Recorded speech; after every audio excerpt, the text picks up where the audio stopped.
The International Association for Near-Death Studies presents NDE Radio, a weekly exploration of near-death experiences and similar encounters with the other side. Now, here's your host, Lee Witting.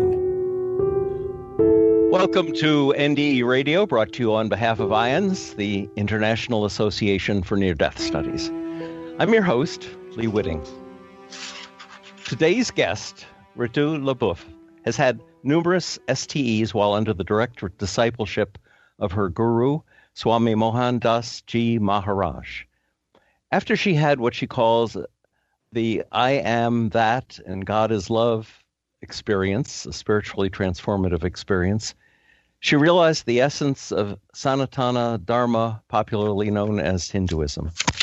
She gave up her successful IT career to bring messages of divine love and eternal truth and help people heal holistically. She's accomplished it as a Reiki master, a registered massage therapist, a certified life coach, a former interactive radio show host, and through journalism. And as a blogger and a YouTuber, she has led compassionate listening support circles and spiritual seminars. She's the author of an upcoming book that helps seekers of the who am I question to identify the nature of mind, body, spirit, and to provide tools to overcome the mind restrictions that veil the reality of our own eternal truth from us. You can contact her through her website, www.spiritualroute, and that's ROUTE.com. Ritu, welcome to NDE Radio. Hello, Lee. Thank you so much. Well, it's a treat to have you here, and you have, I know, an amazing story to tell. So let's get right into it. You had, in 1997, an amazing spiritually transforming revelation while driving a car that truly changed your life. So please tell us what happened. Okay. I was always searching for the meaning of life. I was always searching for the question, who am I? Why am I here? Why is everything the way it is?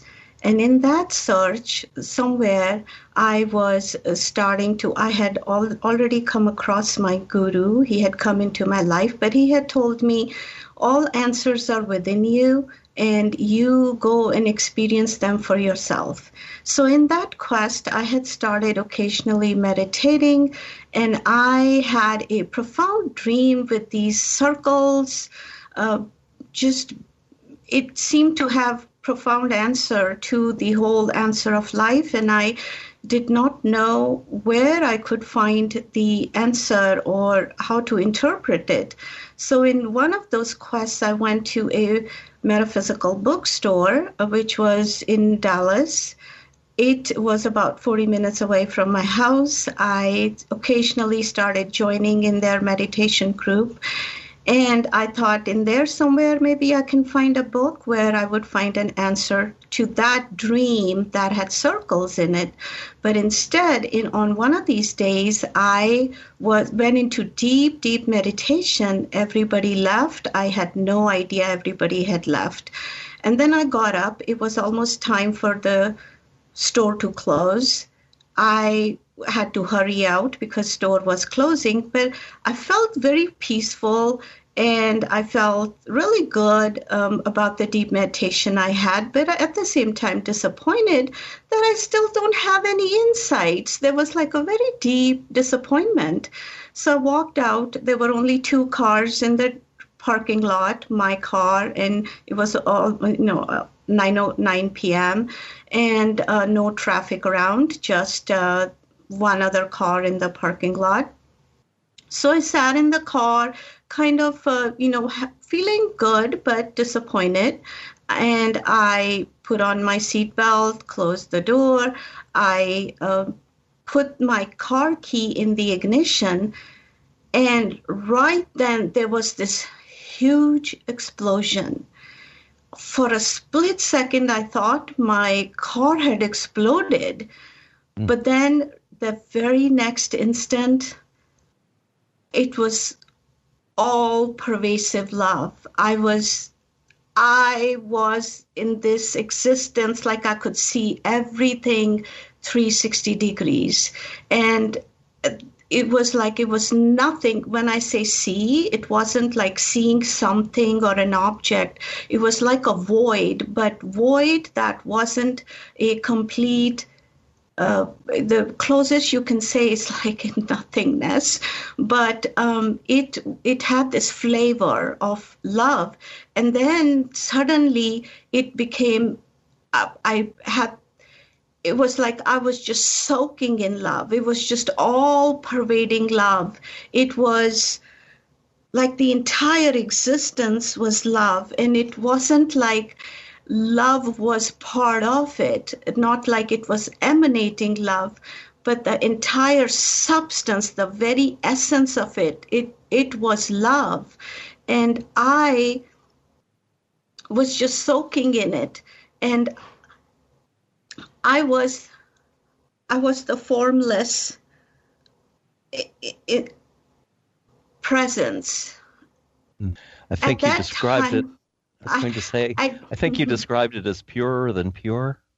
Purer than pure. It wasn't, what I also said was like, it was something completely untouchable. It's completely beyond imagination. It was like something that can't be touched, something that cannot be stained, like not touched in that way, where it is unstainable. It cannot be impacted. It cannot be changed. It is like an everlasting, permanent quality that there cannot be an iota of change in it. Changeless, purer than pure. And I was in that omnipresent love, and it was nothing and everything. It was all pervading. And then my attention sort of went, it's almost like when you're in a standard shift car and there's a slight jerk like that, something shifted, and my attention went to the front. I wasn't experiencing the physicalness of my body. I wasn't feeling my body, but I noticed in front, and it was all space. It was all like brilliant billions of stars just coming at lightning supersonic speed towards the windshield, but they weren't colliding with it. They were just dispersing, like maybe an inch away from it, like that. And I was just soaking in this love, and I realized that I had been bawling. There was this deep heartache, like I have been separated from this love for billions of years. Like, where was I? How did this separation happen? And we were separated from this love. I was just bawling. And so there was this bawling from a sense of separation from this love. It was completely overwhelming. Yes. And then after that, there was like a sudden jerk, the shift again. And then I was it. I was the absolute. I was this all-pervading love. And I was the love drops. Everything, it's like you have a cloth, you soak it in water, and you hang it up, and it cannot help but drip what it's full of. It's full of these drops, so these love drops are just dripping, and everything manifests. Everything physical that's manifesting is just this very essence. It's the love drops.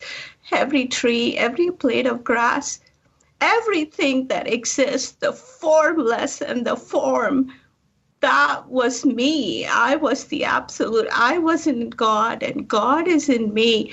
And it's all that, all is that, I am that. And this is the form this is the essence of all the forms that's manifest. And then there was a slight shift again. And then I am noticing, like I call it the MacroMe and the MiniMe.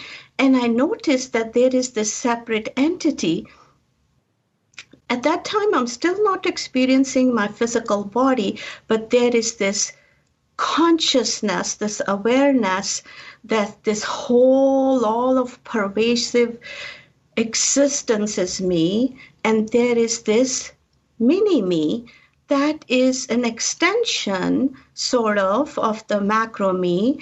And this macro-me is experiencing itself for a unique experience through this manifestation of this mini-me. And there is this link of that essence between the two. It's never ending, like it's unstainable, untouchable in that sense. Unchangeable link of this love, and there's just complete acceleration and bliss and ecstatic feeling of this connection, and the only and this macro me is, in a way, macro me is exhilarated that it's having to experience an aspect of itself through the mini me. And so then I had that little shift. It's like my awareness went a little bit to my mini me self. And now I noticed again that I'm still in the stars, these billions of stars coming towards the windshield, and I'm still crying. But then I noticed there is something that is processing this information, that is conscious of this awareness of macro-me and mini-me. And I'm wondering, where is this? What is this that is aware of both of these truths? And then I felt like something where my physical head would have been was processing it, this information. And then it's like I became aware of the suffering, the collective, and I'm realizing that this connection of love, and I'm thinking, where did we get off track? Where did I get off track? Where did we all get off track? And I'm like sensing this heart-wrenching collective suffering that people go through, like this hate, this violence, all these non-loving ways we act. Like, how can we go off track? What happened? And it was, I'm just bawling and crying. And the next thing I notice is that I turn off my ignition key, and I'm in my driveway at my home. And that suddenly, when I see that, oh, actually I'm in my driveway, and throughout this whole time, I had no sensation of my body. And this is the first time I'm sensing my body. I'm sensing my actual physical what my physical reality is. I'm still completely soaking in love. I close the door. I open up my house door. I go inside, and it must have been, I'm assuming, around 10 p.m., 10:15 p.m. or so.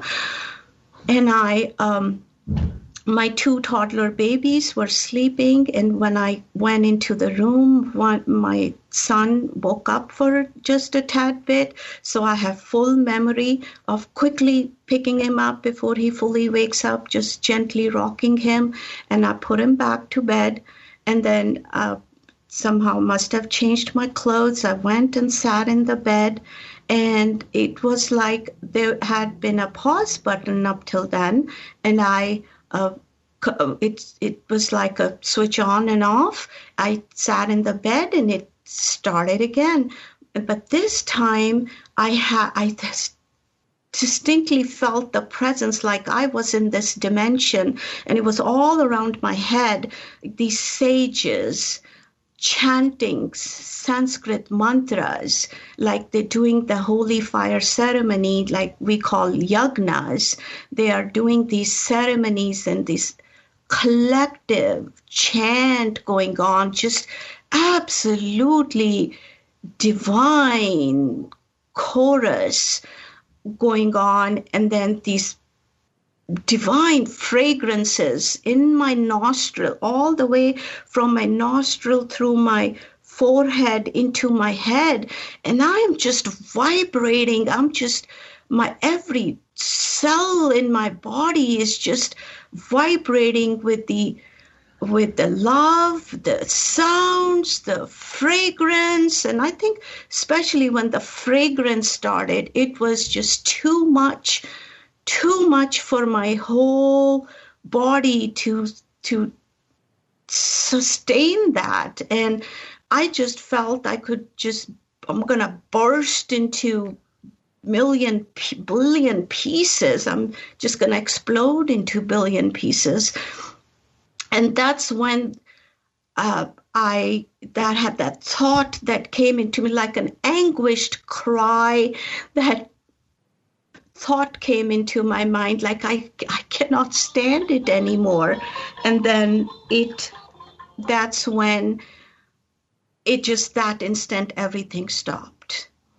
And then I looked at the time. I looked when I went to bed.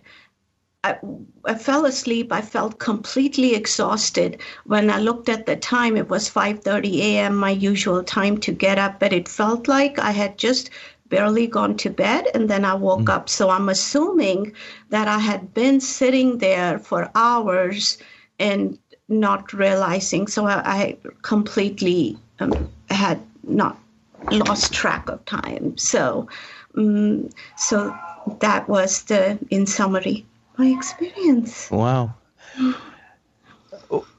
Now, there was no local source for the sandalwoods type incense smells that you were smelling, was there? None at all. Absolutely none at all. No fragrances, no candles, nothing in the physical. No sounds, no smells.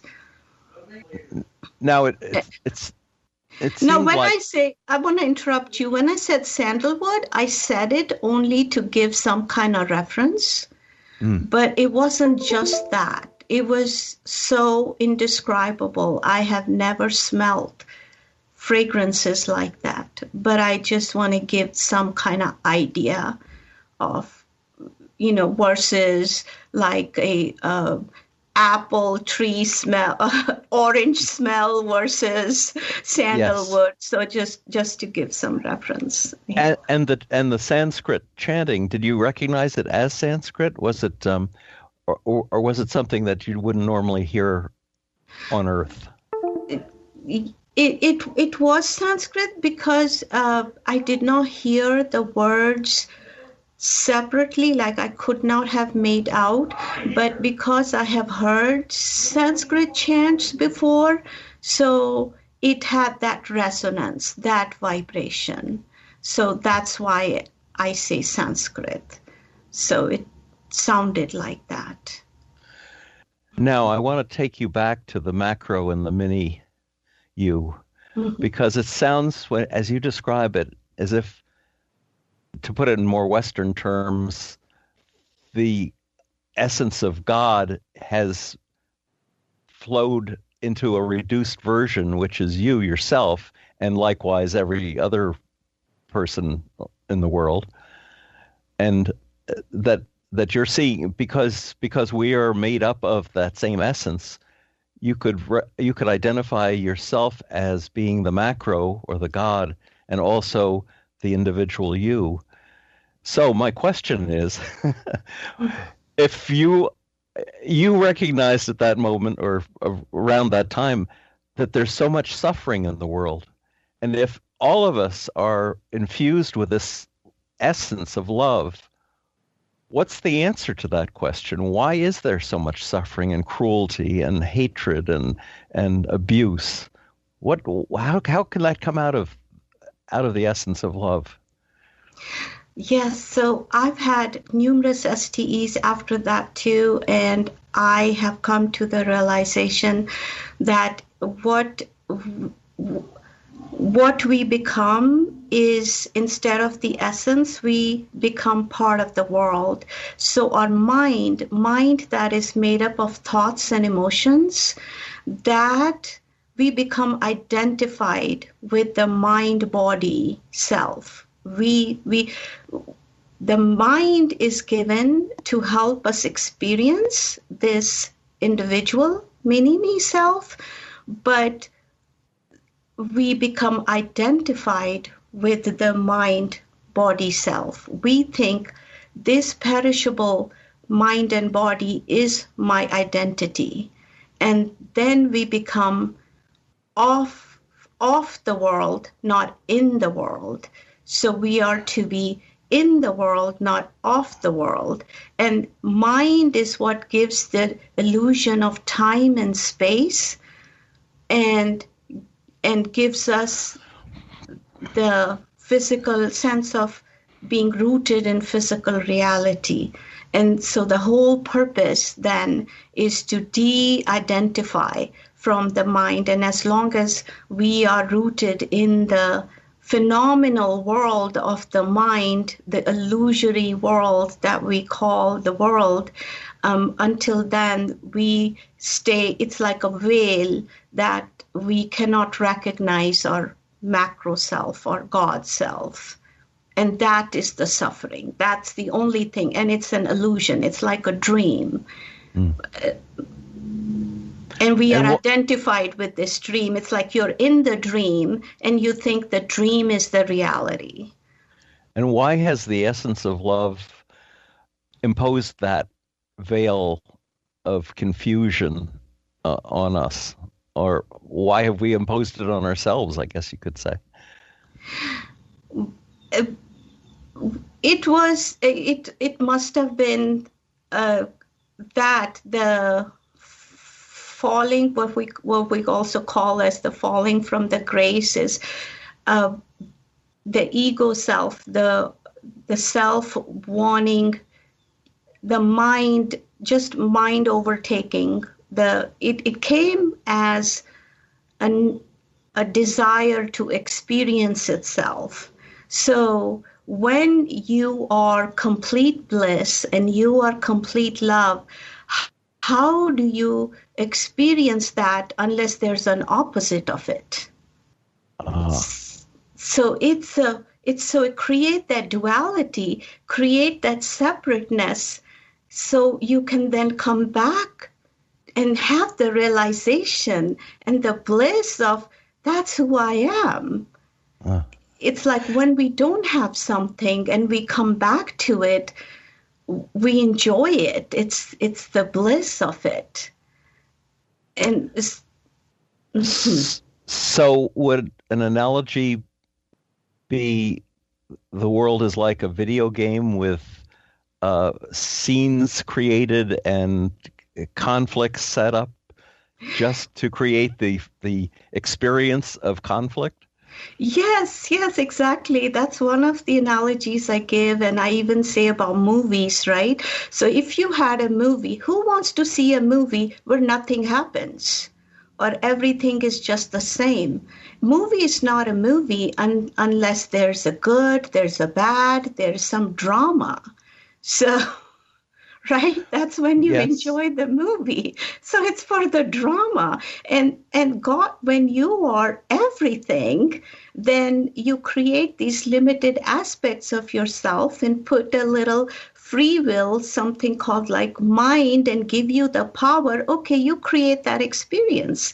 Just like in a video game or in a video game, many players are playing and you want to see, let's see who comes up with a different approach of playing this game, who can go to what level and find a different way to get out of this maze. And we as humans, we always want those kind of challenges, right? We play card games, we have football matches, and we have, if you already knew everything about it, or if nothing's different was going to, even though it's a team, it's an individual role that you are also interested in how this player is going to do. What do they come up with? What technique do they come up with? And so you are experiencing, the individual is experiencing their own potential of what they can discover about themselves, and it's a collective game also. But that's what it's meant to be. It's meant to be a thrilling game, an adventure in discovering your own potential. And so even the villains and the liars and the cheats are formed out of the drops of love that you saw.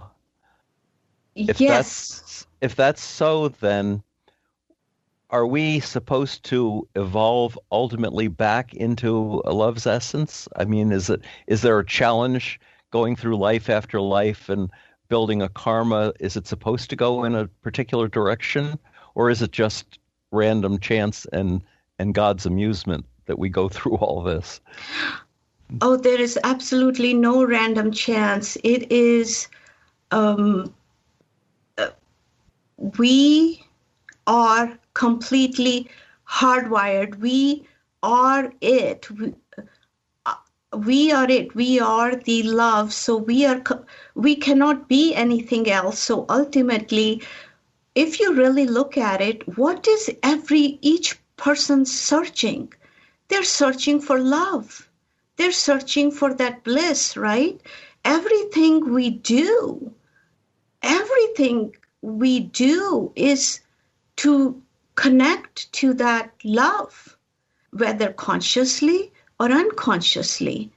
It's just that when it comes, when our thoughts and actions come from the limited aspect, the identification of the limited body-mind, then it becomes a karmic action, because it came from a personal agenda that wasn't aligned with the higher self. All right. Now we start with macro you, which is everything. You break yourself apart into mini yous or mini us's in order to experience the context of duality. But all through that experience of the context of duality, there is suffering and a yearning to rejoin the essence of love. Do I have that right? Yes. But that suffering is self-imposed. Give you a little analogy, is when, let's say, you are sleeping, you're dreaming. In the dream, you went to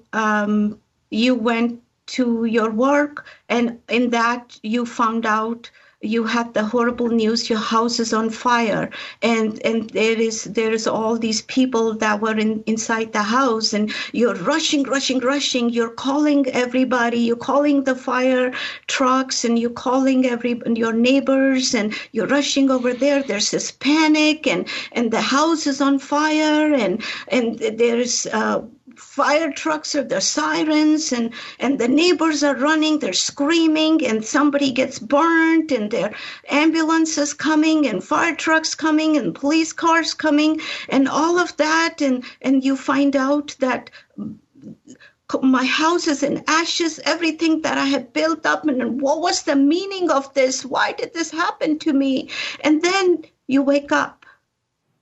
And it was a dream. It was a dream. And so when we wake up from this, but in the dream, everything was real. Yes. It was so real. You were crying, you were suffering, you were in pain. Why do you suppose, with the aspect of reincarnation that I think Hinduism embraces, why would we come back here and want to go through that again in another lifetime? So this is when we have not disconnected from our mind-body identity. Then we are in the phenomenal world. See, everything is, the essence is formless. It's nothingness. It's like we can say void. It's not exactly void with the flavor of love or essence of love. So it's all formless. And so when we are attached to body-mind world of limited identity, we are in the world of forms. We are in the phenomenal world. So while we are in the phenomenal world, then when our etheric body separates, attachment, so the word is attachment, which Buddhism has used too, right? It's all about attachment to the phenomenal world, which is the mind, thoughts and emotions, the body self. If we are in that, then there is really no separation. It's just the illusion of the separation that your etheric body disconnects, but it's still believing, it's still attached to the identity of its limited self. And so therefore it assesses all its thoughts and actions and realizes that I did not complete my journey to my own divine self. So I will then go back and correct it because I have not de-identified from that mind self. And so therefore the ancient sages, yogis, after thousands and thousands of years of inner research, they found that one of the best methods was meditation, which the whole pathway of it is de-identifying with the mind. And there are millions of ways of doing that. Each person can have their own unique path towards figuring out a way. And so it gave rise to so many different philosophies, how they found a way to de-identify from mind. And that's the only thing. It's like you wake up from the dream and then you see, oh, this was a dream. Yes. Well, speaking of time and dreams and this world, we are out of time for today. But we're going to have to reincarnate you to another show so that we can go on with this discussion and you can tell us more about other STEs that you've experienced. This one was truly profound. Please tell the listeners how they can find your website. Yes, it is www.spiritualroute.com. So spiritual, ROUTE.com, all one word. And I have many of my other STEs in there, absolutely beyond time and space kind of experiences, and some of my insights. Wonderful, wonderful. Thank you so much. This has just been lovely talking with you, Ritu. My absolute honor and pleasure, Lee. If listeners would like to hear this show again, or any of our nearly 400 past shows, just go to NDE Radio and hit the Past Shows button. For more about IANDS, go to their website at iands.org. And listen again next Monday, 11 a.m. Eastern, for more NDE Radio. This is Lee Witting saying thanks for listening.